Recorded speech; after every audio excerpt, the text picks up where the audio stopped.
माघ का महीना अब अपने अंतिम चरण में है और इसके समापन से पहले इस माह की आखिरी जया एकादशी का व्रत रखा जाएगा।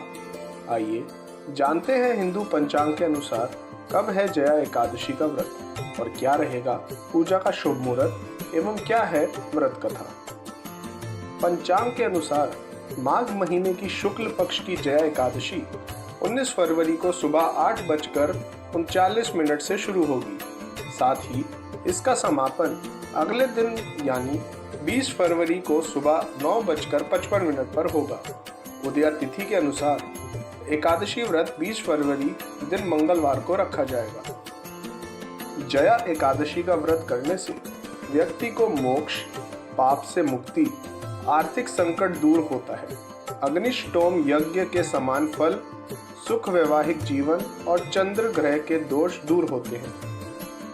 इस एक व्रत के करने से आपके कई समस्याओं का समाधान हो जाता है। ऐसी मान्यता है कि यदि कोई व्यक्ति इस दिन की पूजा को विधिवत तरीके से पूर्ण करता है तो भगवान श्री हरि का आशीर्वाद उस व्यक्ति को जरूर प्राप्त होता है। भगवान श्री हरि की कृपा जिस घर के ऊपर बनी रहती है उस घर में माता लक्ष्मी का हमेशा वास रहता है। शास्त्रों के अनुसार इस दिन भगवान श्री विष्णु के नाम का जाप करने से पिशाच योनि का भय दूर हो जाता है।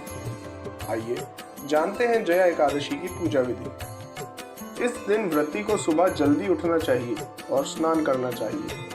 इसके बाद पूजा स्थल को साफ करके भगवान विष्णु और भगवान श्री कृष्ण की मूर्ति या प्रतिमा या उनके चित्र को स्थापित करना चाहिए और विधि विधान से पूजा अर्चना करनी चाहिए। पूजा के दौरान भगवान श्री कृष्ण के भजन और विष्णु सहस्त्र नाम का पाठ करना चाहिए। तुलसी, फल, नारियल, अगरबत्ती और फूल अर्पित करने चाहिए। पूजा के दौरान भगवान के मंत्रों का जाप करना चाहिए। अगली सुबह यानी द्वादशी पर पूजा के बाद ब्राह्मणों को भोजन कराकर स्वयं भोजन कर जया एकादशी व्रत का पालन करना चाहिए।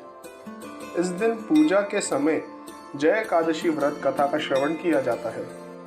जया एकादशी व्रत कथा इस प्रकार है। चिरकाल में एक बार स्वर्ग में स्थित नंदन वन में उत्सव का आयोजन किया जा रहा था। इस उत्सव में सभी देवगण, सिद्धगण एवं मुनि उपस्थित थे। उस समय उत्सव में नृत्य और गायन का कार्यक्रम चल रहा था। नृत्य और गायन गंधर्व और गंधर्व कन्याएं कर रहे थे। उसी समय नृत्यिका पुष्यवती की दृष्टि माल्यवान पर पड़ गई। माल्यवान के यौवन पर नृत्यिका पुष्यवती पर मोहित हो गई।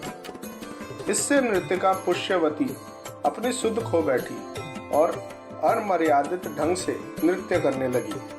वहीं माल्यवान बेसुरा होकर गाने लगा। इससे सभा में उपस्थित सभी लोग क्रोधित हो उठे। यह देख स्वर्ग नरेश क्रोधित हो उठे और उन्होंने दोनों को स्वर्ग से निष्कासित कर दिया। साथ ही यह श्राप दिया कि दोनों को अघम योनि प्राप्त होगी। कालांतर में दोनों को पिशाच बनकर जीवन व्यतीत करना पड़ा। जया एकादशी के दिन अज्ञात रूप से दोनों ने व्रत कर लिया। साथ ही दुख और भूख के चलते दोनों ने रात्रि जागरण भी किया। इस दौरान दोनों ने श्री हरि का स्मरण और सुमिरन किया।